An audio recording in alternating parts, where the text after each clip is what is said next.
صلوات کے ساتھ پڑھ کر مرحومہ حسن آرا بیگم بنت ہمت علی مرحوم کی روح کو اظہار ثواب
أعوذ بالله العلي العظيم من الشيطان اللعين الرجيم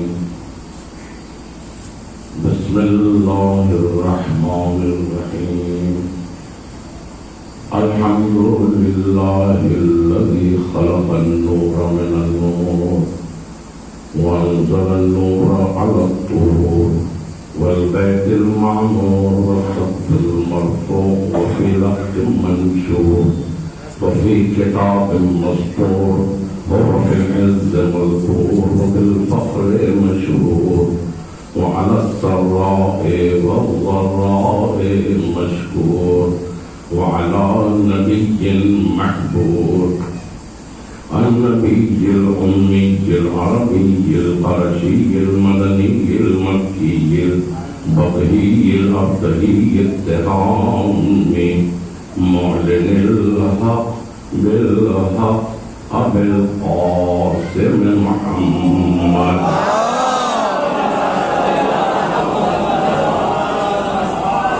وعلى أهل بيته الطيبين الطاهرين الأطهرين المطهرين المطهرين والكهف الحصين والغياث المستر المستقيم لا سيما بقية الله في الأرض الذين أظهر الله عنهم الرجس وطهرهم تطهيرا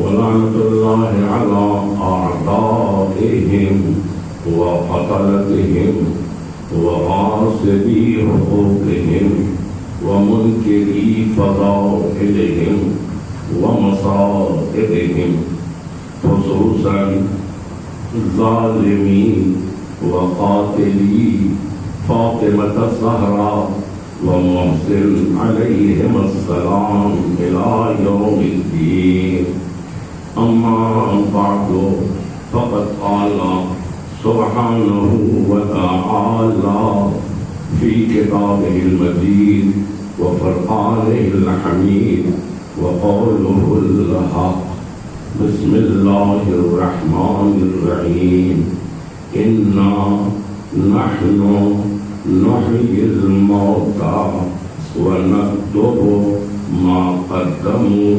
وآثارهم وكل شيء أحصيناه في إمام مبين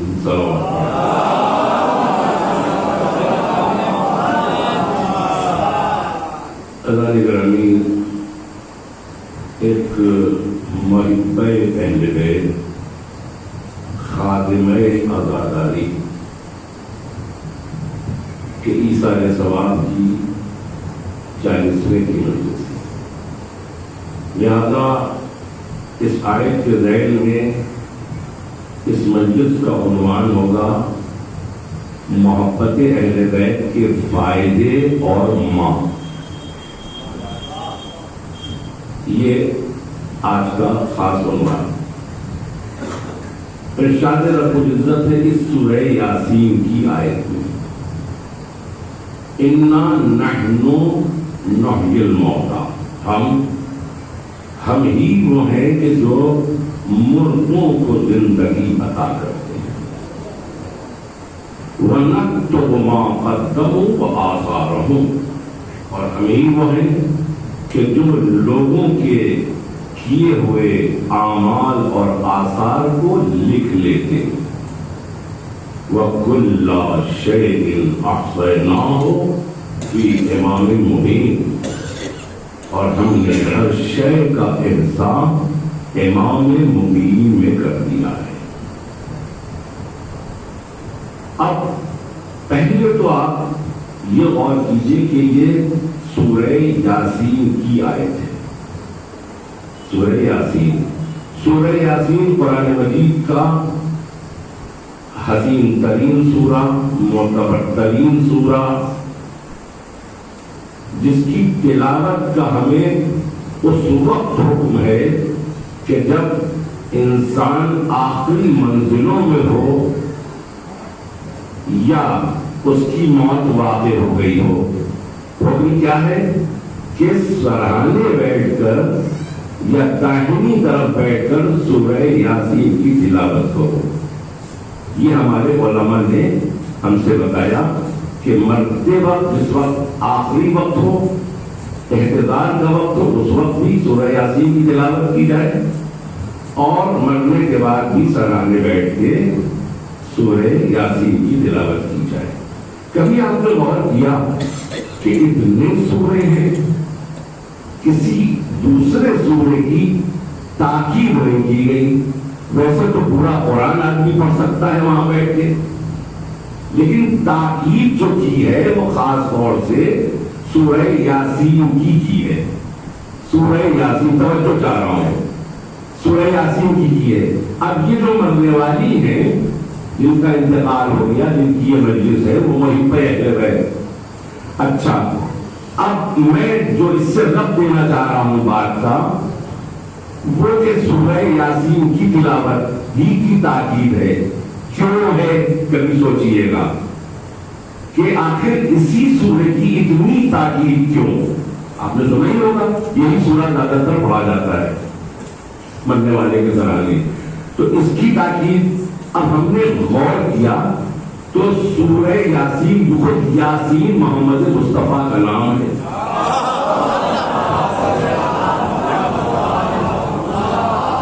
نام ہے، اور ہم نے جب اس کی تفسیر آیتوں کی دیکھی تو ہمیں یہ پتا چلا کہ ہر آیت میں کہیں نہ کہیں باطناً اہل بیت کا تذکرہ ہے، اہل بیت کا تذکرہ ہے کسی بھی عنوان سے۔ تو اب ظاہر ہے کہ یاسین، سورہ یاسین میں آل یاسین کا تو تذکرہ ہوگا، آل یاسین کا تذکرہ ہوگا۔ تو اب یہ تاکید سمجھ میں آئی علماء کی کہ آخر مرنے والے کے سرانے سورہ یاسین کی تلاوت کیوں کی جاتی ہے؟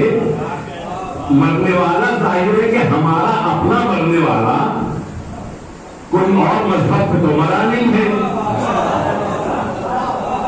مذہب اہل بیت پہ مرا ہے۔ تو جب مذہب اہل بیت پہ مرا ہے تو پھر اس کی موت زندگی ہے۔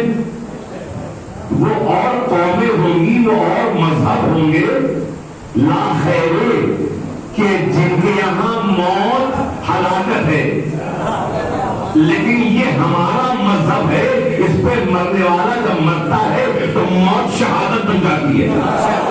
صلوات پڑھے گا محمد،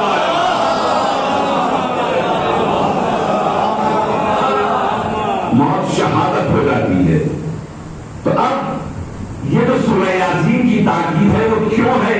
کیونکہ ہمارا مرنے والا مرتا نہیں، مرتا نہیں۔ آپ نے سنا ہوگا ترجیم جو پڑھی جاتی ہے، اتفاق یہ ہے کہ 73 فرقوں میں کہیں یہ عمل ہے ہی نہیں۔ یہ جو اسلام میں 73 فرقے ہیں، شانہ ہلا ہلا کے جو آپ پڑھتے ہیں، اسمع افہم، کوئی عورت مر جاتی ہے تو کہتے ہیں اسمعی افہمی، سن اور سمجھ۔ تو ہم آپ سے پوچھیں، ترجمہ پڑھنے والے سے مولوی صاحب سے پوچھیں کہ یہ آپ یہ شانہ ہلا کے اسم افہم کیوں کہہ رہے ہیں، یا اسماعیلی افہمی کیوں کہہ رہے ہیں؟ یہ تو مر چکا تھا، آپ کو تو پتہ ہی نہیں، یہ تو مرتے اہل بیت ہے، یہ زندہ ہے، یہ سنتا بھی ہے، سمجھتا بھی ہے۔ تو اہل بیت کی محبت میں مرنے والے کی ایک دلیل تو یہ ہو گئی۔ اب ظاہر ہے کہ جب یہ دلیل ہو گئی تو سورہ یاسین کی تلاوت کیوں؟ تو مرنے والا چونکہ مرتا نہیں، سرہانے ہم بیٹھ کے اس کو فضائل آل محمد سناتے ہیں آیتوں کی صورت میں، صلوات پڑھے پر محمد آل۔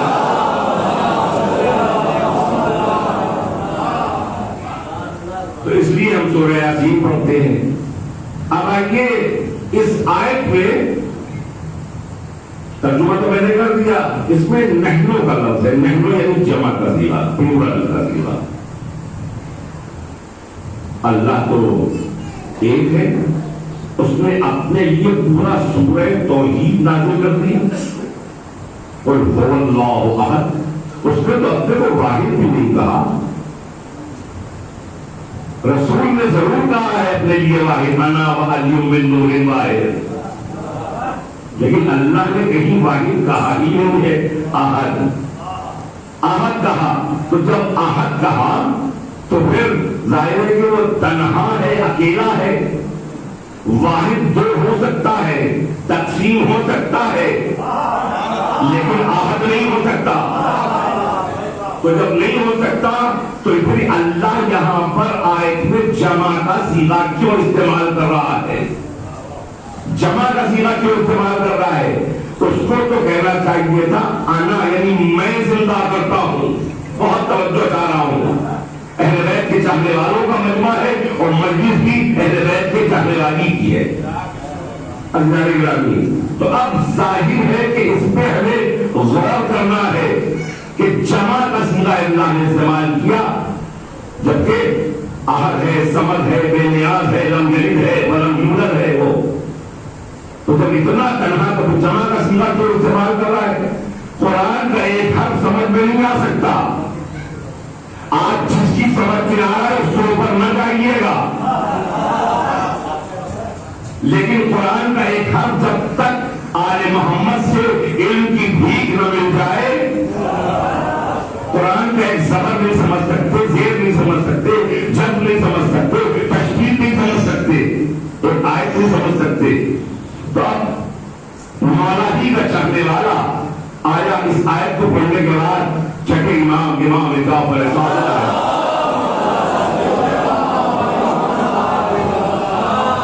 کہا مولا اللہ نے تو اپنے لیے پورا سورہ احد، سورہ توحید نازل کیا، یہاں جمع کا صیغہ استعمال کر رہا ہے، کہہ رہا ہے نحنو، ہم نے مردوں کو زندہ کیا، ہم مردوں کو زندہ کرتے ہیں۔ تو آخر کیا وجہ ہے؟ میرے امام بتائیے۔ امام مسکرائے، سینے پہ ہاتھ رکھا، کہا تو اس ایک آیت کے بارے میں کہہ رہے ہو کہ اللہ نے تنہا ہو کے، احد ہو کے جمع کا صیغہ استعمال کیا؟ اس جیسی جتنی آیتیں بھی قرآن میں ہیں، اس جیسی جتنی آیتیں بھی قرآن میں ہے کہ جہاں اللہ نے احد ہوتے ہوئے جمع کا صیغہ استعمال کیا ہے، وہاں ہم آل محمد کو شامل کیا ہے۔ چلو اور پڑھے پر محمد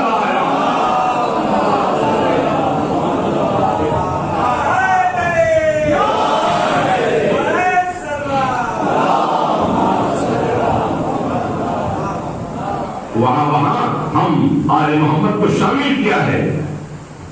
اب ایک صاحب ایران سے پڑھ کے آئے اور انہوں نے اسی بات پر اعتراض کر دیا،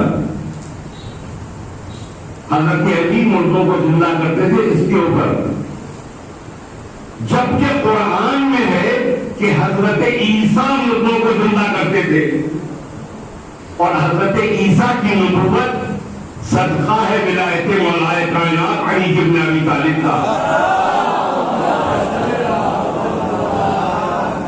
یعنی اقرار ولایت امیر المومنین کیا تو نبوت ملی۔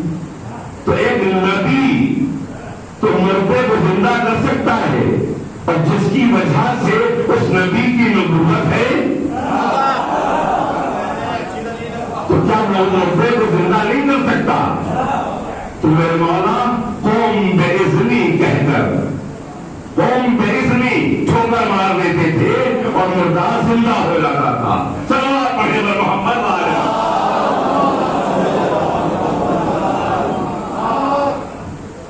اس پر اعتراض ہو گیا، جبکہ یہ اعتراض کی بات ہی نہیں ہے، اللہ نے اختیار انا نحن نحیی الموتیٰ کہہ کے کر دیا کہ ہم زندہ کرتے ہیں، یعنی ہمارے ساتھ ایک جماعت ہے اہل بیت کی، وہ بھی مردوں کو حیات بخشتی ہے۔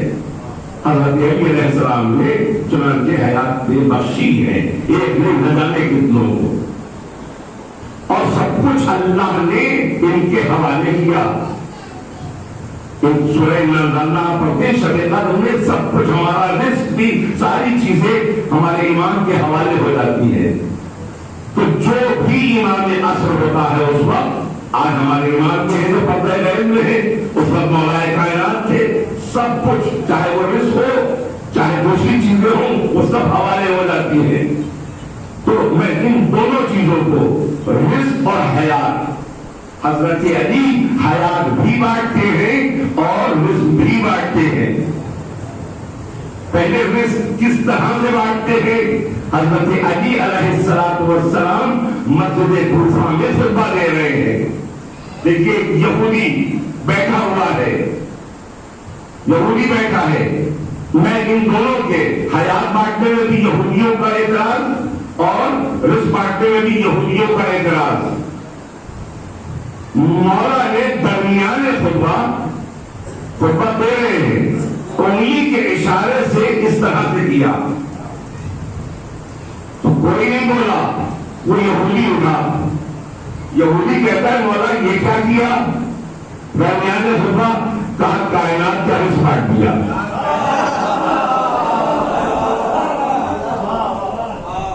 کائنات کا رزق بانٹ دیا۔ آج کل یہ باتیں بہت سے لوگوں کو ہضم نہیں ہوتی، یہ فضائل مولا کائنات کچھ بھی نہیں ہے، ذرہ برابر یہ فضائل کچھ سامنے آئے ہیں میرے مولا کے۔ اب کائنات کا رزق بانٹ دیا، اب اس نے کیا کیا کہ وہ گھر گیا،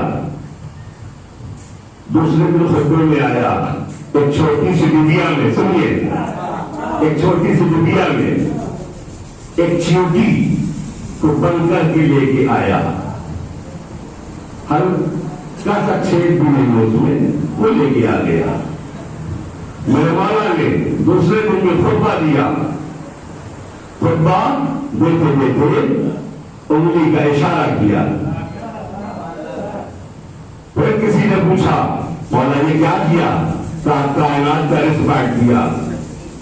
کہا کہ اے علی علیہ السلام، ابھی تو علیہ السلام ہم کہہ رہے ہیں، اس نے کہا اے علی، کیا واقعی کائنات کا پورا رزق بڑھ گیا؟ کہا ہاں بڑھ گیا، ہاں بڑھ گیا۔ کہا کہ کیسے؟ کہا کہ بڑھ گیا۔ کہا کہ تمہاری جیب میں ایک ڈبیا ہے،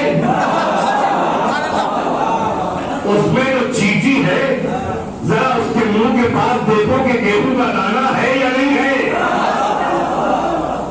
اب جو اس نے ڈبیا کھولی تو دیکھا کہ چیٹی کے منہ کے پاس ایک گیہوں کا دانہ تھا، گیہوں کا دانہ، اور چیٹی کی غذا بھی بتائی، کہا یہ ایک دانہ اس کے لیے 1 سال کے لیے کافی ہے، آدھا دانہ 6 مہینے کی غذا ہے۔ جب علی بانٹتا ہے تو ایک دن کے لیے نہیں بانٹتا، سالوں کے لیے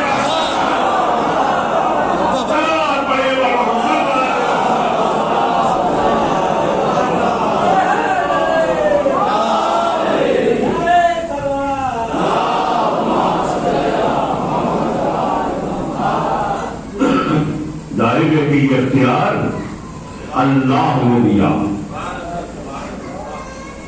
اب مولا علی انہی خطبات میں ایک دن یہ خطبہ دے رہے ہیں کہ زمین کے راستوں سے بہتر میں آسمان کے راستوں کو جانتا ہوں، سلونی قبل تفضلونی، پوچھ لو مجھ سے قبل اس کے کہ میں تمہارے درمیان نہ رہوں. زمین سے بہتر میں آسمان کے راستوں کو جانتا ہوں. دیکھیے ان آسمان کے راستوں کو تلاش کس نے کیا؟ جہاز کتنے چلا دیے، مسلمان لڑائیوں میں رہا. راستے انہوں نے ڈھونڈ لیے مولا جی کے اسی جملے سے. تو راستے میں آسمان سے زمین سے بہتر آسمان کے راستے کو جانتا ہوں. تو کچھ یہودی سن رہے تھے، سنیے کہ یہ واقعہ سنا ہوا ہے آپ کی عورت تھوڑا انداز بدل کے سن رہے تھے. تو کہا کہ اچھا اتنا بڑا کام علی نے کیا کہ ہم آسمان کے راستوں کو جانتے ہیں، بیٹھے زمین پہ تھے. انہیں کیا معلوم کہ امامت کا اقتدار کیا ہوتا ہے. امامت کا اقتدار کیا ہوتا ہے؟ وہ گئے تلاش کرنے کے لیے کہ امتحان لینا ہے. ایک بوڑھی عورت ملی، اس کا ایک جوان بیٹا. کہ تھوڑی دیر کے لیے ہمیں یہ پیسے رکھو اور اپنا بیٹا ہمیں دے دو، ابھی ہم واپس کر دیں گے. کہ تمہیں تو پتا ہے میں بوڑھی ہوں اور میرا جوان بیٹا ہے، یہی میرا سہارا ہے. کہا کہ نہیں بس تھوڑی دیر میں. کہا اچھا جہاں بھی لے جا رہے ہو میں کہاں نہیں چھوڑوں گی، میں بھی ساتھ چلوں گی. تو صندوق لے کے آئے تو صندوق میں اس کو لٹایا. آگے کیا کر رہے ہو؟ کہا کہ بس تم دیکھنا. صندوق میں لٹایا، چادر ڈالی، لے کے آئے مولا کائنات کے پاس. دیکھیے یہ بھی یہودی تھے. اللہ کس طرح سے انتظام کر رہا ہے کہ علی کو حیات پٹوانا ہے، علی کے ذریعے رزق بانٹیں گے. تو اب وہ ایک توجہ چاہ رہا ہوں یہاں پر اور کہ وہ لے کے آئے. کہا علی نماز پڑھا دیجیے. ظاہر ہے کہ جو پیش نماز ہوتا ہے علی مرحومہ کی، خدا مغفرت کرے، مرحومہ کی نماز ہوگی تو جو بھی پیش نماز ہوگا اس نے پوچھا ہوگا نا کہ وارث کون تھے. بیٹا آگے آیا ہوگا یا جو بھی ہوگا وارث وہ سامنے آیا ہوگا کہ مولانا نے پوچھا ہوگا کیا اجازت ہے کہ میں نماز پڑھا لوں. کبھی کبھی اجازت لیتا ہے پیش نماز اور کبھی کبھی وہ پہلے سے کہتا ہے مولانا بسم اللہ. یہی ہوتا ہے نا. لیکن ایک ہی مرتبہ کی اجازت کافی ہوتی ہے. جب حضرت علی سے پوچھا تو کہا وارث کون ہے؟ کہا یہ ضعیف تھا. تو حضرت علی نے پوچھا کیا نماز پڑھا دوں؟ اس کے بعد پھر خاموش نہیں ہوئے تو پوچھتے کیا نماز پڑھا دوں؟ پھر تھوڑا سا لہجہ بدل کے کیا نماز پڑھا دوں؟ تینوں مرتبہ اس نے کہا ہاں نماز پڑھا دیجیے گا. چلا سے کوئی اور ہوتا تو سمجھ جاتا، لیکن وہ تو امتحان لینے کے لیے آئے تھے. 3 مرتبہ کا علی کا پوچھنا ہی بتا رہا ہے کہ آنے والا مردہ نہیں ہے، آنے والا زندہ ہے. اور اس کے بعد پھر نماز کی نیت کی ہے. میرے مولا نے جب اجازت کھلی نیت کر کے پہلی تکبیر کہی تھی. یہ چاروں لوگ جو پیچھے کھڑے تھے یہ ہنسنے لگے. کہا دیکھو یہ کہہ رہے تھے کہ زمین کے راستوں سے بہتر ہم آسمان کے راستوں کو جانتے ہیں. ذرا غور تو کرو، جب ان کو یہ پتا ہی نہیں کہ چادر کے نیچے کون ہے، زندہ ہے یا مردہ، تو یہ آسمان کے راستوں سے کیا واقف ہوں گے؟ میرے مولا مڑے مسکرا کے ذرا چادر کو ہٹاؤ. چادر ہٹائی، مردہ تھا.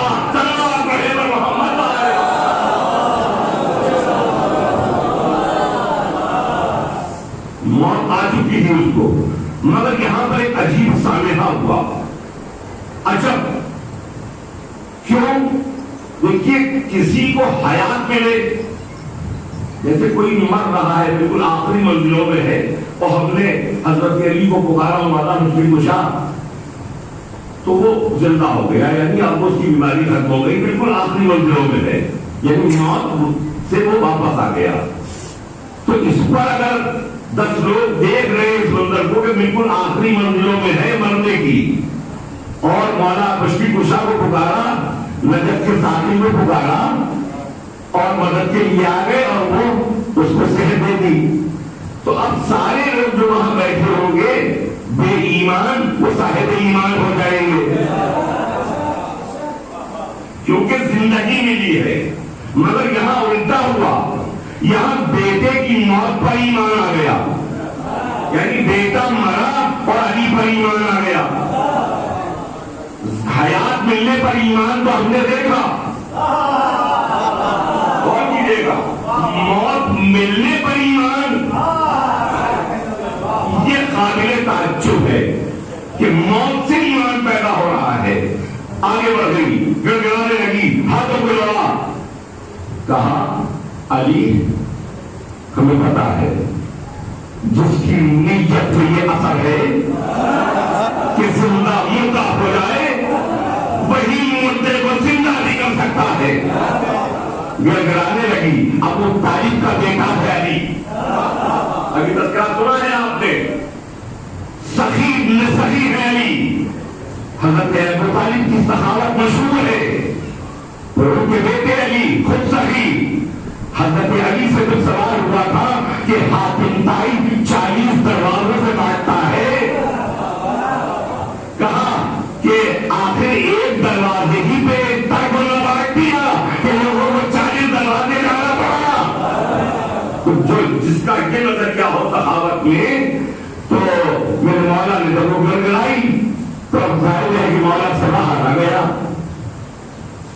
اب یہی تو ایمان پیدا ہوا کہ آپ نے مردہ کیا آپ زندہ کر سکتے ہیں۔ میرے مولا آگے بڑھے، آگے بڑھے، جیسے آگے بڑھے تو اسی سندر کے پاس پہنچے، ٹھوکر والی کہا قوم بعثنی، میرے حکم سے اٹھ جا، میرے حکم سے اٹھ جا۔ جیسے یہ کہا وہ کپڑے چھانتا ہوا اٹھا اور کہتا ہوا اٹھا، اشہد ان لا الہ الا اللہ، اشہد ان محمد رسول اللہ، اشہد ان علی ولی اللہ۔ پڑھے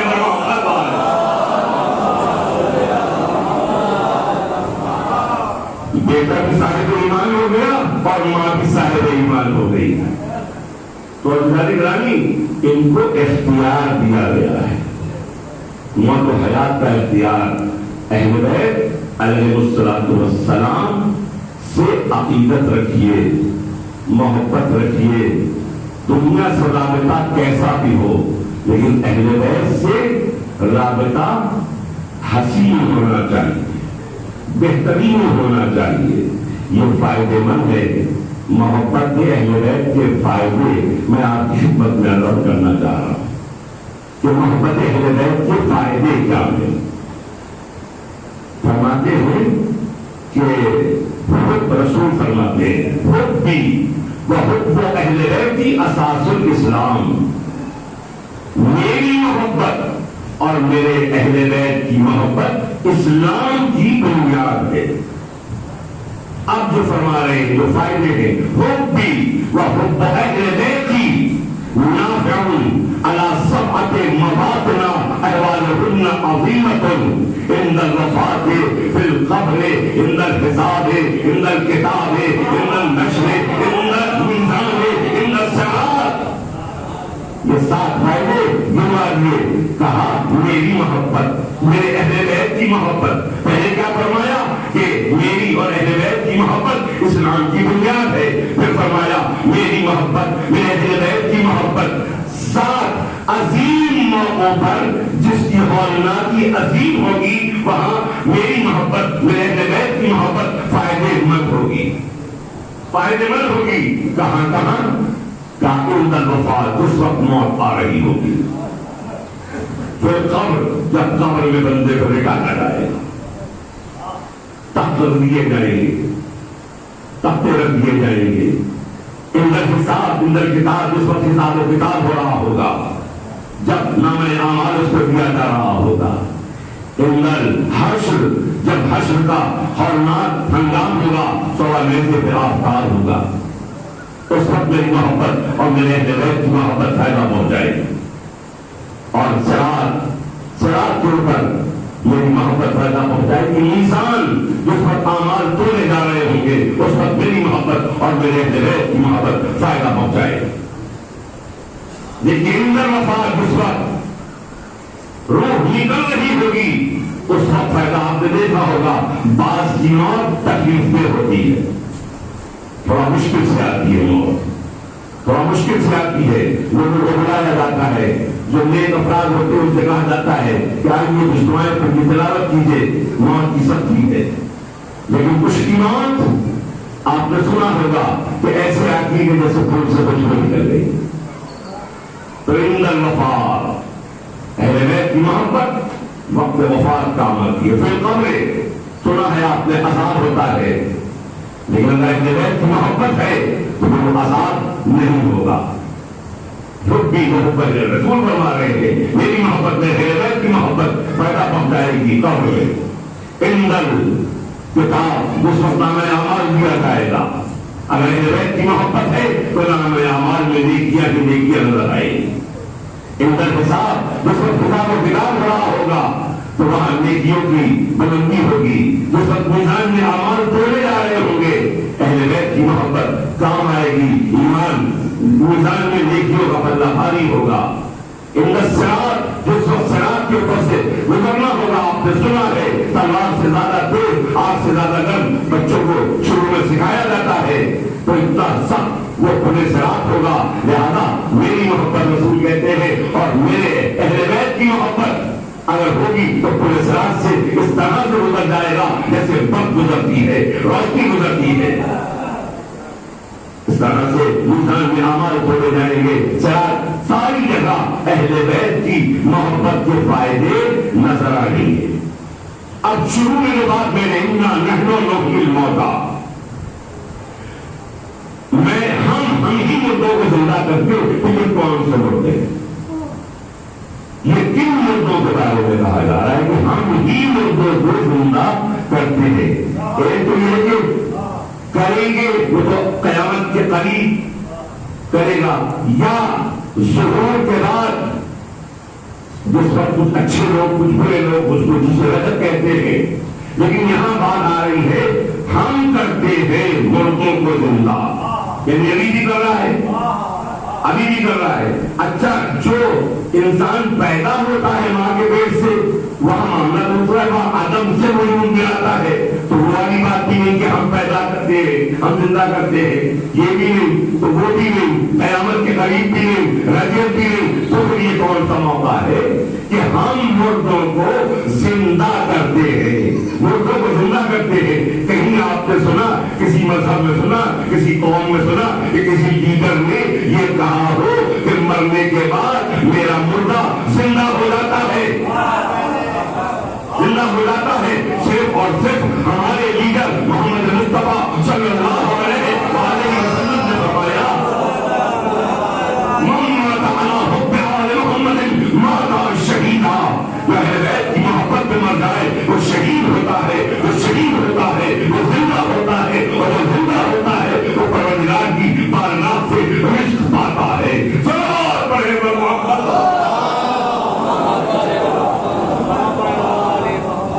بارگاہ الہی سے رزق پاتا ہے۔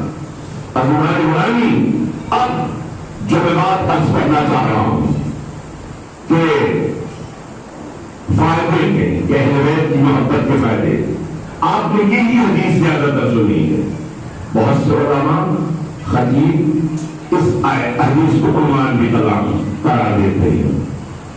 آج میں مکمل حدیث پڑھوں گا، پوری جو رسول نے ارشاد فرمائی ہے حدیث، یہ ایک ٹکڑا ہے حدیث کا جس پر میں سے بھی ہوتی ہے کہ مما تعالیٰ حبیال محمد ماتا شہیدہ، جو اہل بیت کی محبت میں مر جائے وہ شہید ہوتا ہے۔ شہید کے معنی گواہ ہے۔ اچھا بہت سے لوگوں کو دوسروں کو سمجھانے کے لیے بہت سے کہیں گے ہم تو سمجھ رہے کہ شہید مانے زندہ، شہید یعنی زندہ، لیکن دوسری قوم کو کیسے سمجھائیں؟ اگر ہم اس سے سامنے کہیں کہ مما تعالیٰ حبیال محمد ماتا شہیدہ، یعنی اہل بیت کی محبت جو مر جائے وہ شہید ہوتا ہے، تو کہے گا شہید کے معنی کیا؟ وہ تو مر گیا؟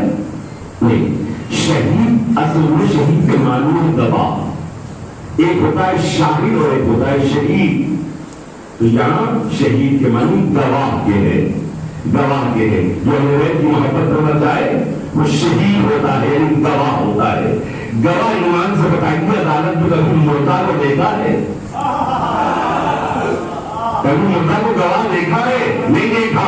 تو جو زندہ ہوتا ہے وہی گواہ ہوتا ہے. اچھا پھر گواہی کس چیز کی لے رہا ہے؟ یہ اہل بیت کا چاہنے والا اللہ کی الوہیت کی گواہی، رسول کی رسالت کی گواہی، امام کی امامت کی گواہی. مات علی حب آل محمد مات شہیدا. دوسری حدیث پوری مکمل حدیث، پہلا ٹکڑا. دوسرا ٹکڑا مات علی حب آل محمد مات مستکمل ایمان. جو اہل بیت کی محبت میں مر جائے وہ کامل ایمان والا ہوتا ہے. چنانچہ مرحومہ کامل ایمان والی اہل بیت کی محبہ، اہل بیت کی چاہنے والی جو اہل بیت کی محبت میں مر جائے وہ مکمل ایمان کے ساتھ مرتا ہے. ماتا علی حب آل محمد ماتا مرفوعا. جو اہل بیت کی محبت میں مر جائے وہ بخشا ہوا مرتا ہے. سمجھیے اس بات کو، غور کیجیے. اہل بیت کی محبت کتنے فائدے پہنچاتی ہے. یہ جو اہل بیت کی محبت میں مر جائے وہ بخشا ہوا مرتا ہے. ماتا علی حب آل محمد ماتا مرحوما. جو اہل بیت کی محبت میں مر جائے وہ رحم کیا ہوا مرتا ہے. رحم کیا ہوا مرتا ہے یعنی اللہ رحم کر دیتا ہے تب اس کو موت آتی ہے. تو ماتا علی حب آل محمد ماتا تائبا. جو اہل بیت کی محبت میں مر جائے وہ توبہ کیا ہوا مرتا ہے. مرتا ہی نہیں جب تک وہ توبہ نہ کر لے. ایسا بات پڑھے گا محمد والا.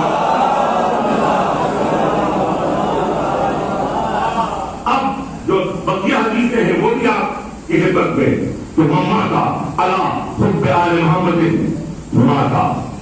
اب کیا فتح لہ فی قبرہ بابان الی الجنہ. سنیے لگیے، یہ تو بالکل ہی نہیں سنی ہوگی حدیثیں کہ جو اہل بیت کی محبت میں مر جائے اس کی قبر میں اللہ جنت کے 2 دروازے کھول دیتا ہے. سلوات تو پڑھیے. اہل بیت کی محبت میں اس دنیا سے رخصت ہو جائے فتح لہ بابان الی الجنہ. جنت کے طرف 2 دروازے اس کی قبر میں ہی کھول دیے جاتے ہیں. اس کے بعد مات علی حب آل محمد فتح لہ کے بعد کہا کہ جعل اللہ قبرہ مزایہ ملائکۃ الرحمہ. کہا کہ وہ اہل بیت کی محبت میں مر جائے پروردگار عالم اس کی قبر کو رحمت کے فرشتوں کی زیارت گاہ قرار دیتا ہے. آپ بات سمجھ لیں. لوگوں کو شک ہے کہ امام حسین کے روضے کو جو 70,000 فرشتے روز جاتے ہیں اور جو ایک مرتبہ چلے جاتے ہیں دوبارہ ان کو موقع ہی نہیں مل پاتا. ہر روز نئے فرشتے کی روایات ہیں. نہیں سمجھ میں آتا لوگوں کی. یہاں دیکھو اگر اہل بیت کا ایک چاہنے والا مر جائے اس کی قبر پر اللہ رحمت کے فرشتے نازل کرتا ہے زیارت کرنے کے لیے. جو امام المتقین ہو، جو سید الشہداء ہو، جو حسن مجتبی ہو، جو علی مجتبی ہو.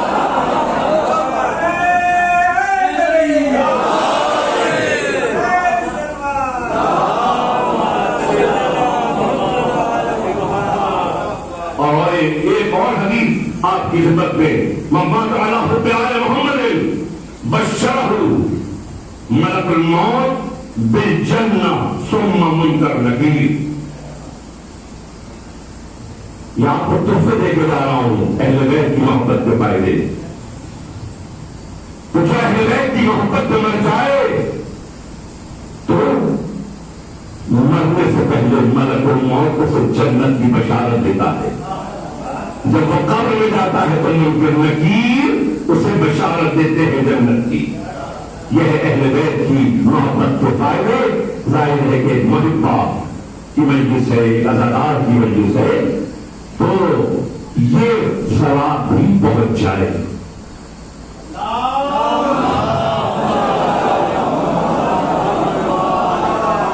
تو میں دعا کرتا ہوں کہ ان حدیثوں کا ثواب جو آپ کی خدمت میں پہنچ کی گئی یہ بھی ثواب مرحومہ کو پہنچے.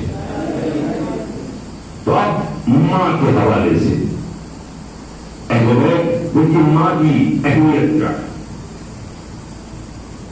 ماں یہ جو اہل بیت سے رابطہ ہے ماں کا، جو میں آپ کی خدمت میں شروع میں کے فائدے اہل بیت کی محبت کے، اور ماں اہل بیت کی محبت کی پہلی معلمہ کا نام ہے ماں۔ اہل بیت کی پہلی معلمہ کا نام ہے ماں، آغوش مادر۔ صرف چند چیزیں سکھاتی ہے، مگر اگر اس کے لیے کتابیں لکھی جائیں تو کم ہے۔ اللہ ایک، پنڈت الفاظ، امام بارہ، معصوم 14۔ یہ جو بتا دیتی ہے یہ تفسیر ہے جو چند جملوں میں وہ اپنے بچے کو سکھا دیتی ہے، بچے کو سکھا دیتی ہے۔ یہی ایک وجہ ہے کہ بچہ آخر تک محب اہل بیت رہتا ہے۔ جو مبغض اہل بیت ہے، جو اہل بیت کو نہیں چاہتا، اس کے لیے جنت نہیں، اس کے لیے جہنم ہے۔ اب رسول کی حدیث الجنت تحت اقدام الامہات، جنت ماں کے پیروں کے نیچے ہے۔ کیوں ہے؟ ماں معلم ہے، محبت اہل بیت ہے، اس نے اہل بیت کی محبت سکھائی، لہذا بچہ محب اہل بیت ہوا، اور جو محب اہل بیت اس دنیا سے گیا تو پھر اس کے لیے صرف ایک ہی راستہ ہے جو جنت کی طرف جاتا ہے۔ حسنین جنت کے دروازے پہ کھڑے ہیں، علی کے بارے جنت دے رہے ہیں، جاؤ جاؤ، ادھر حسن ہے، ادھر حسین ہے، سب بڑے پر محمد والا۔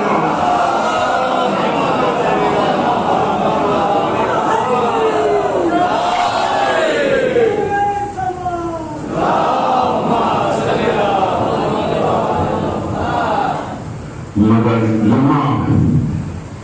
ماں ایک عظیم نعمت ہے جس کی قدر ہم زندگی میں نہیں کر پاتے۔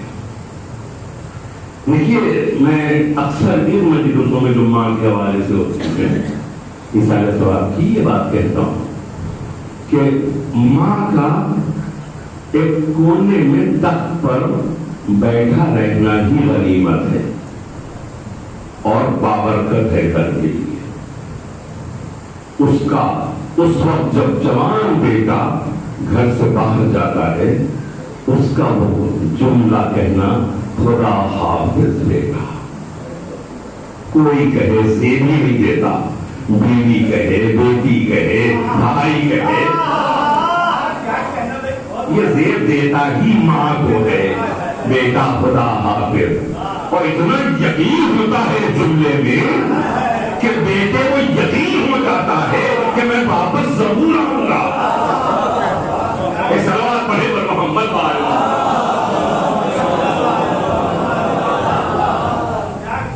اچھا، بات بگڑ نہ جائے، یہ جو کہ بات ماں کی ہو رہی ہے، وہ باپ جو تربیت کر رہے ہیں ان کے لیے بھی ایک جملہ، ماں کو آغوش ہے، آغوش میں اپنی محبت اہل بیت سکھا دیتی ہے،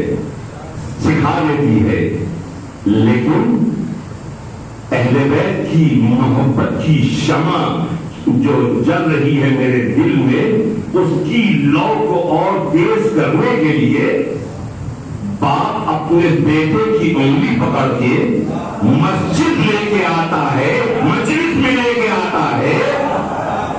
لہذا ماں کی اطاعت کے ساتھ باپ کی اطاعت بھی ضروری ہے۔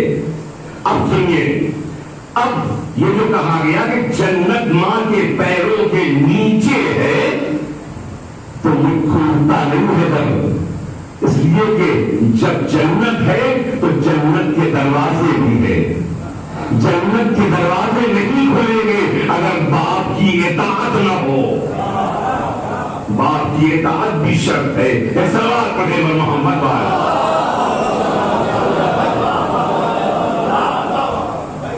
تو ماں کو اہمیت دیجیے۔ ماں کے لیے میں دو حدیثیں پڑھتا ہوں اور ظاہر ہے کہ یہاں پہلی مرتبہ میں جس پڑھ رہا ہوں اور ماں کے حوالے سے پڑھ رہا ہوں، ماں کو بھی میرا مکمل ہو جائے گا ان 2 حدیثوں سے، اور وہ حدیثیں ایسی ہیں کہ اس پر آپ انشاءاللہ عمل بھی کریں گے۔ اگر سب نہ کریں میرا مقصد حل ہو جائے گا اگر کسی ایک نے بھی عمل کر لیا، اور مجھے یقین ہے کہ ایک نہیں کئی عمل کریں گے۔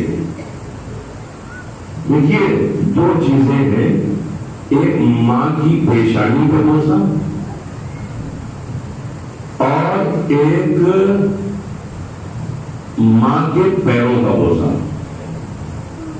یہ دونوں چیزیں ہائے قسم پرسی ہم سے چھن گئی۔ پیروں کا بوسہ ہندوؤں میں چلا گیا۔ بیٹا ماں کے آشیش چوم کے گھر کے باہر نکلتا ہے، جانتے ہیں نا آپ، ہندوؤں میں چلا گیا۔ جب آتا ہے تو ماں کی آشیش چومتا ہے، ماں کے پیروں کو چومتا ہے۔ دوسری چیز پیشانی کا بوسہ، پیشانی کو ماں کی چومنا، یہ یورپ چلا گیا۔ اب تو واٹس ایپ کا دور ہے، انٹرنیٹ کا دور ہے، کسی بھی ایئرپورٹ کو سرچ کیجیے لندن میں یا کسی اور ایئرپورٹ کو، آپ دیکھیے گا کہ جوان بیٹے جب جا رہے ہوتے ہیں تو ماں کی پیشانی چومتے ہیں، جب آتے ہیں تو ماں کی پیشانی چومتے ہیں۔ آج ہمارے یہاں ہے نہیں، کوئی ایک بندہ بتائے کہ کوئی ہے کہ جو ماں کی پیشانی چومتا ہو، کوئی ہے کہ جو ماں کے پیروں کو چومتا ہو، بتا دے کوئی۔ یہ کیوں ہوا؟ یہ اسلام کی اتنی اہم چیزیں کیوں رسم نہیں بن پائی، کیوں وجود میں نہیں آ پائی؟ آپ اس کی کیا وجہ ہے؟ اور یہ چیزیں دوسری جگہ کیوں چلی گئی؟ تو میں بتانا چاہ رہا ہوں یہ خالص اسلامی چیزیں ہیں۔ حیات القلوب جو بہت معتبر کتاب ہے، اس میں یہ دونوں حدیثیں بہت توجہ سے سنیے گا، اور شاید یہی پوری مجلس کا پورا ماں حاصل ہو، کیونکہ ماں ہی محب اہل بیت بناتی ہے۔ جو فائدے ہمیں اہل بیت کی محبت کے ملتے ہیں وہ ہماری ماں کی وجہ سے ملتے ہیں۔ ماں من قبل بین عینی امہ کان لہ سترا من النار۔ کون فرمایا؟ قال رسول اللہ، رسول نے فرمایا جو اپنی ماں کی آنکھوں کے درمیانی حصے، بین عینی امہ کا مطلب ہے پیشانی، یعنی آنکھوں کے درمیانی حصے کو من قبل جو چوم لے، تو کہتے ہیں کہ یہ ایک مرتبہ کا چومنا ایک پردہ بن جاتا ہے جہنم کی آگ کے درمیان اور اس کے درمیان۔ آپ نشے سمجھا نہیں پا رہا ہوں ترجمہ، یعنی اگر کسی نے اپنی ماں کی پیشانی کو چوما، ماں کی پیشانی کا بوسہ لیا، تو ایک بوسے کا ثواب یہ ہے کہ جہنم کو دیکھ ہی نہیں پائے گا، ایک پردہ پڑ جائے گا، پردہ پڑ جائے گا۔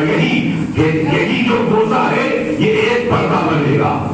اچھا پھر ایک مرتبہ تو بوسہ لے گا نہیں، وہ دن میں 2 مرتبہ بوسہ لیا، زندگی اگر 60 سال کی ہے تو نہ جانے کتنے ہزار مرتبہ وہ بوسے لے گا، تو ہر بوسہ حجاب بنتا چلا جائے گا، ہر بوسہ پردہ بنتا چلا جائے گا۔ سوچئے اس کے درمیان اور جہنم کے درمیان کتنے پردے آئے ہو جائیں گے کہ وہ جہنم کی طرف دیکھے گا ہی نہیں۔ تو یہ ثواب ہے صرف ایک پیشانی کے بوسے کا۔ دوسرا سنیے، من قبل علی رجلی امہ فکأنما قبل عتبۃ الکعبہ، جس نے اپنی ماں کے پیروں کا بوسہ لیا، اپنی ماں کے پیروں پہ بوسہ لیا، چومے اپنی ماں کے پیر، تو اس نے گویا خانہ کعبہ کی دہلیز کو چھوڑ دیا۔ اس طرح تو بڑھیا پر محمد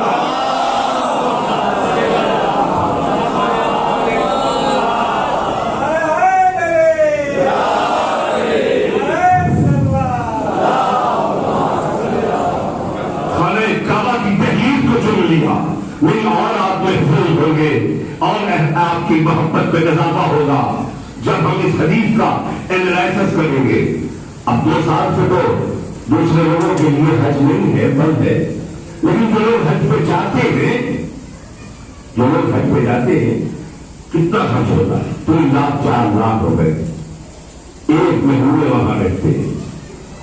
1 مہینے رہتے ہیں، طواف سعی اور مینا میں رہنا اور عرفات میں رہنا سب کچھ. جب وہ حج کر کے آتے ہیں تو آپ ان سے ذرا پوچھیے گا کہ آپ کیا خانہ کعبہ کی دہلیز چھوڑ پائے؟ سنیے گا، کیا خانہ کعبہ کی دہلیز چھوڑ پائے؟ وہ کہیں گے کہ ارے آپ عجیب آدمی ہے، حج کا زمانہ، لاکھوں کی بھیڑ، خالی دور سے چن لیتے ہیں، وہاں پہنچ نہیں پاتے. کیا جان دیں گے؟ نہیں. تو یعنی کہنے کا مقصد ہے کہ لاکھوں روپیہ خرچ کرنے کے بعد، مہینوں وہاں رہنے کے بعد بھی خانہ کعبہ کی دہلیز چھوڑنے کا ثواب نہیں مل پاتا. ارے جب رسول نے ایک فارمولہ بنا دیا کہ وہاں کے پیروں کو چھوڑو، دہلیز کعبہ، ثواب ملتا رہے گا. صلوات پڑھے محمد.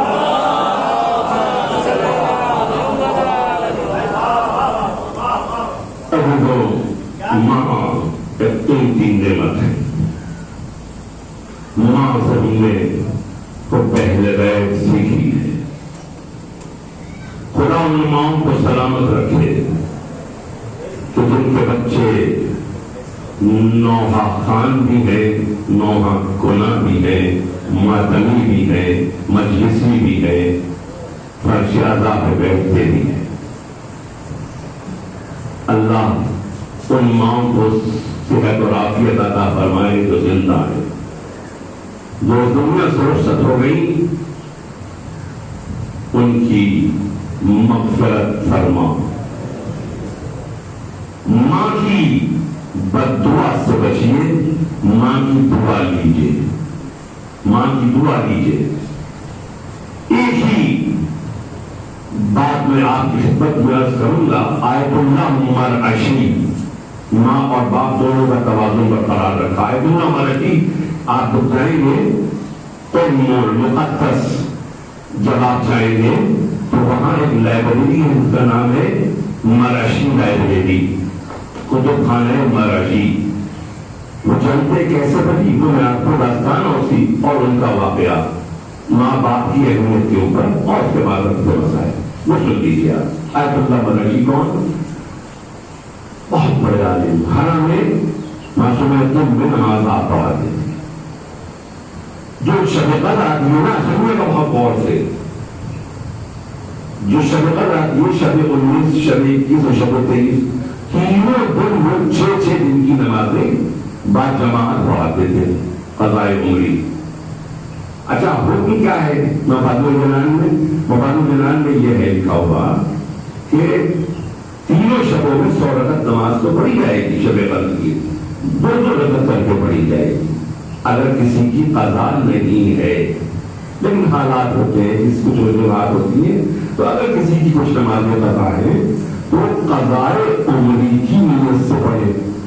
تو زیادہ تر ہمارے یہاں لوگ قضاء عمری کی نیت سے تینوں شبوں میں نماز پڑھتے ہیں، یا تو کم سے کم ایک ہی شب میں پڑھ لیتے ہیں، شب 23. تو ہمارے آیت اللہ مرعشی تینوں شبوں میں نماز پڑھاتے تھے جماعت سے 6 دن. تو یہ راز تھا. لیکن ایک روز ایک شخص آیا، کہا کہ آقا یہ بتائیے کہ کیا آپ کی نمازیں بھی قضا ہیں؟ بہت سے مومن تو ایسے ہیں کہ جن کی نمازیں قضا نہیں ہوتی، وہ 2 رکعت کر کے 100 رکعت پوری کرتے ہیں، تو کیا آپ کی نماز ہے؟ تو انہوں نے سینے میں ہاتھ رکھا، کہا یہ راز تھا، لیکن اب چونکہ میری عزت پر فرق آ گیا ہے، حق آ گیا ہے، لہٰذا اب یہ راز مجھے بتانا پڑے گا. کہا سنو، یہ نمازیں میری نہیں ہے، میری نمازیں ادا ہیں. میں 7 برس کی عمر سے میری نماز شب القضا نہیں ہے. آیت اللہ مرعشی کا یہ پہلے نمازیں شب القضا نہیں، 7 برس کی عمر سے. تو چنانچہ واجب نماز کیسے قضا ہو جائے گی؟ کہا یہ نمازیں میری نہیں ہے، یہ جو ہم نمازیں پڑھتے ہیں تینوں دن یہ اصل میں نماز اجارہ ہے۔ نماز اجارہ کس کی ہوتی ہے؟ کوئی مرحوم مر گیا، بیٹا نہیں پڑھ سکتا، پیسہ اس کے پاس ہے تو مرد مومن کے پاس جائے گا کسی آدمی کے پاس کہ بھائی یہ پیسے ہیں میرے باپ کے لیے نماز پڑھوا دیجیے۔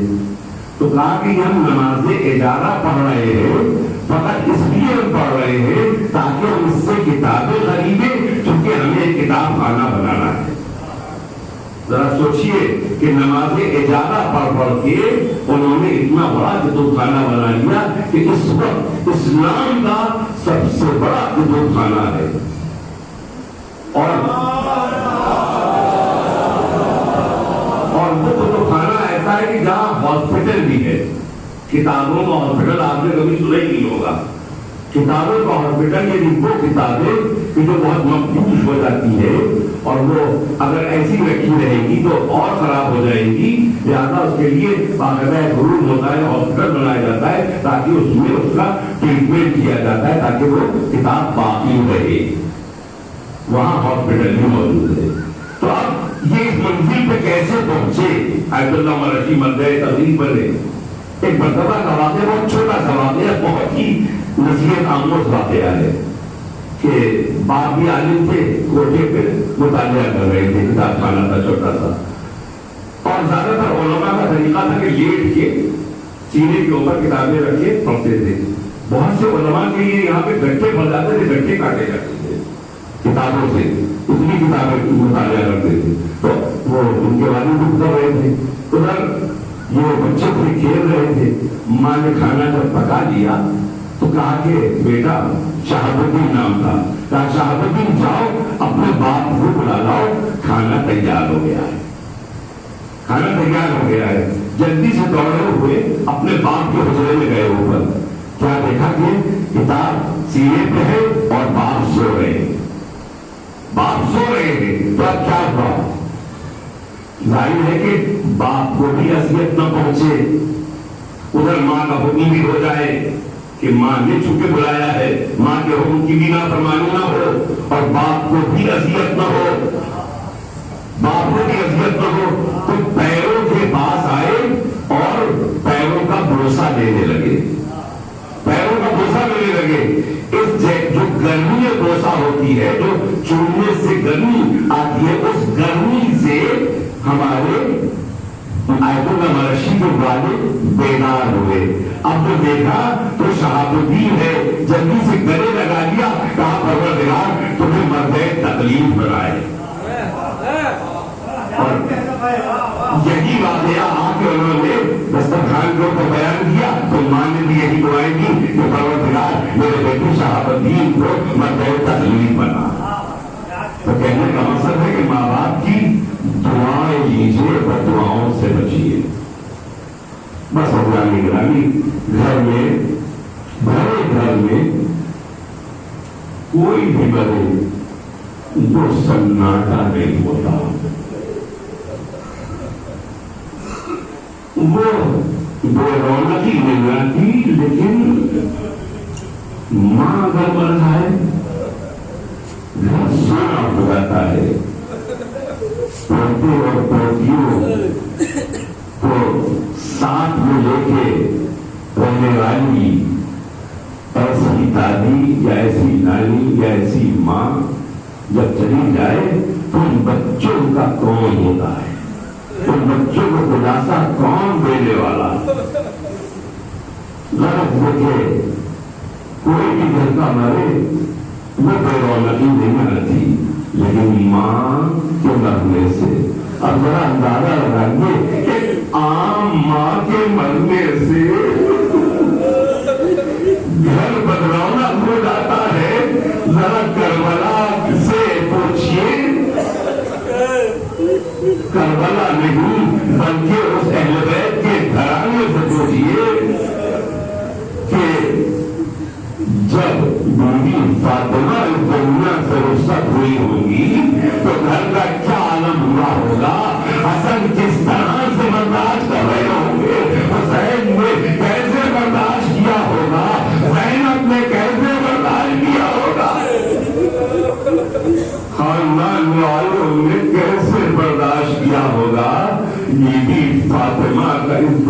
سے چلا جانا. آپ کو تو پتا ہے کہ وجہ شہادت سب جانتے ہیں, میرا بچہ جانتا ہے, اور قاتل کو بھی سب جانتے ہیں.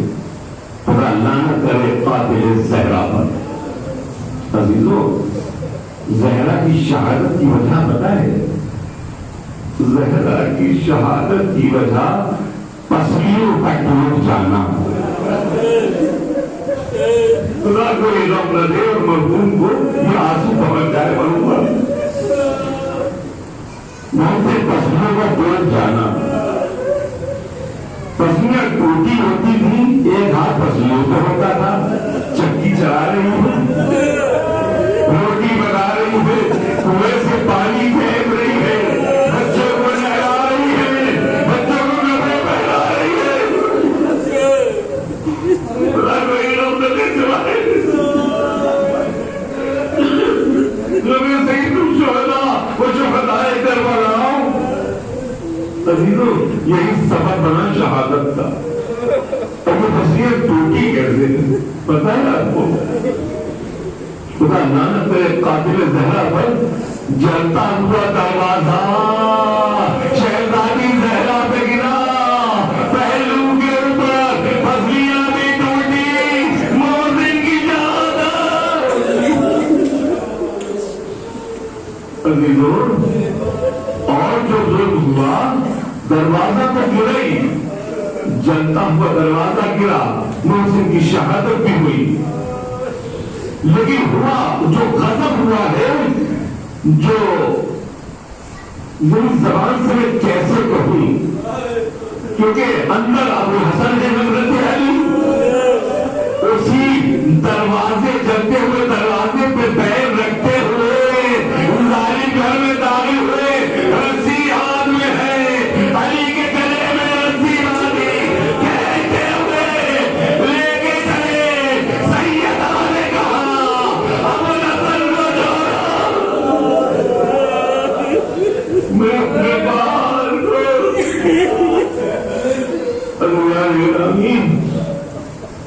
بس 90 دن کہتے ہیں روایات میں ہے 75 دن 90 دن رسول کے بعد زندہ رہی. آپ کو تو رونے بھی نہیں دیا گیا. جب آپ روتی تھی کبھی دن میں بھی روتی تھی, رات میں بھی روتی. جانتے ہیں علی کو بلا کے کیا کہا ان لوگوں نے, ان ظالموں نے کہا کہ ہمارے کانوں میں خلل ہوتا ہے, ان سے کہہ دیجیے یا دن میں روئے یا رات میں. پھر مولا نے بیت الحزن بنا دیا, جا کے شہزادی حسن کا ہاتھ پکڑ کے جاتی تھی, دن اور رات وہاں رہتی تھی. خدا کوئی غم نہ دے اور مرحوم آگے ثواب پہنچ جائے. اب جملے سنیے کہ بی بی فاطمہ کی مجلس ہو رہی تھی. بی بی فاطمہ کی مجلس یہ ایران کا واقعہ ہے. اصفہان میں ایک خطیب مجلس پڑھ رہا تھا. بی بی فاطمہ کے اس کے مسائل پڑھے, ایسے غضب کے مسائل پڑھے کہ سارا مجمع رو رہا تھا. لیکن اس میں ایک شخص ایسا تھا کہ جس کا رونا رکتا ہی نہیں تھا. وہ ایک حد ہوتی ہے نا, آدمی روتا روتا تھک جاتا ہے تو رک جاتا ہے, لیکن ایک شخص نہیں رکا. مجلس ہو گئی, مسائل ہو گئے, توجہ بڑھ گیا, نظر نیاز ہو گئی, سارے لوگ چلے گئے, لیکن خطیب نہیں گئے. خطیب اس کی طرف دیکھتے رہے. تھوڑی دیر کے بعد ہمت کر کے اس کے قلب پر بہت روئیں گے تو میں عرض کرنا چاہ رہا ہوں. لیکن کتاب میں نہیں ہے, یہ ایک ایسا عجیب واقعہ ہے جس کا نفسیات سے تعلق ہے. کہا کہ یہ بتاؤ کہ آخر تمہیں مسائل کے کون سے جملے میں ولاد میں اس قدر تم رو رہے ہو؟ میرا کون سا جملہ ایسا تھا؟ وہ اور رونے لگا, وہ اور رونے لگا. کہا تو صبر کرو اور ہمیں بتاؤ تاکہ ہم بھی سمجھیں کہ آخر کون سا جملہ تھا کہ جو تمہیں اس قدر رولا دیا. کہ تم ابھی تک خاموش نہیں ہوئے. کہا اے عالم دین، اے خطیب، سنیے گا دل نکل جائے گا کہ میں پیشے سے ہڈی کا ڈاکٹر ہوں. میں پیشے میں ہڈی کا ڈاکٹر ہوں. میں نے تھیوری پڑھی ہے کہ اگر جسم کے کسی بھی حصے کی ہڈی ٹوٹ جائے تو جب وہ ہلتی ہے تو درد ہوتا ہے. لہذا اس پہ پلاسٹر باندھ دیا جاتا ہے تاکہ وہ ہڈی ہلنے نہ پائے. لیکن ہائے ہم نے تھیوری میں پڑھا کہ اگر پسلی کی ہڈی ٹوٹ جائے تو اس کو پلاسٹر بھی نہیں ہوتا، اور وہ ہڈی جب ہلتی ہے تو تکلیف ہوتی ہے. یہاں جب سانس لی جاتی ہے، جب تکلیف ہوتی ہے، آئے سیدہ نبے نے کتاب سے برداشت کیے. آئے سیدہ کوئی لمبے نبے کو زندہ رہی ہے. پسلیاں ٹوٹنے کے بعد ابھی لوگ ایک مرتبہ نماز آپ پڑھ رہی تھی، یہ بھی فاطمہ نماز پڑھ رہی تھی، مجھے تو تمام ہو رہی ہے، نماز پڑھ رہی تھی. اور ایک ہاتھ جب رکوع کرتی تھی تو ایک ہاتھ نہیں ہوتا تھا، اور جب سجدہ کرتی تھی تو بھی ایک ہاتھ نہیں ہوتا تھا. نفسیاتی مسائل تھے. شہزادی زینب سے بتایا نہیں تھا شہر. اسی لیے شہزادی زینب نے جب یہ منظر دیکھا تو آنکھ بیٹھ گئی.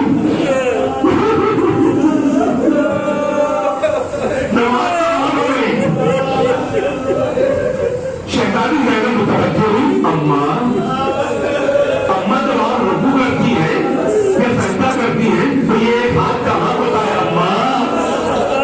اماں جلدی بتائیے. ارے کیسے بتائے کہ پسلیاں ٹوٹ گئی ہے؟ بچی 5 برس کی برداشت نہیں کر پائے گی. نہیں بتایا، بار بار پوچھا، نہیں بتایا. ہاں ایک جملہ کہا، کیا بیٹی آج تو کم سے کم رکوع اور سجدے میں ایک ہاتھ تو ہے. کل جب تم نماز پڑھو گی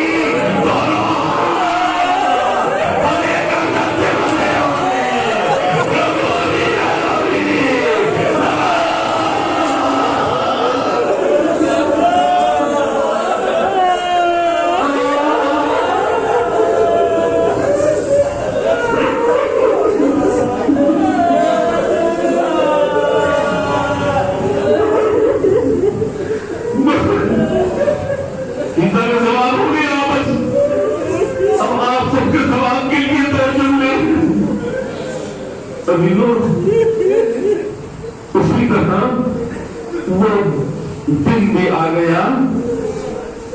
3 جماعتیں ثانیہ جو دن شہزادی کی سانسیں رک گئی. ایسا لگا کہ جیسے کائنات رک گئی. کائنات رک گئی ہے بلانے گرامی. اب وصیت تھی نا بی بی فاطمہ کی، پورے مسائل نہیں پڑھ پاؤں گا. وصیت تھی کہ آپ ہی کو سمجھے گا اے ابو الحسن فلاں فلاں فلاں میرے جنازے میں نہ آنے پائے، رات کی تاریکی میں جنازہ اٹھائیے. میرے مولا وصیت کے مطابق غسل کے لیے آگے بڑھے. غسل دے رہے تھے، وہی بجائے شہادت پسلیاں ہے نا، سنیے گا. میرے مولا غسل کے لیے آگے بڑھے، آمادگی ہوئی، لیکن غسل دیتے دیتے میرے مولا چیخے، چیخ کے روئے. کسی صورت سے روتے روتے غسل دے دیا. اب باہر آئے تو باہر کیا دیکھا؟ چاہنے والوں کا مجمع، سب خطوں پہ گر گئے. ارے جلدی بتائیے یہ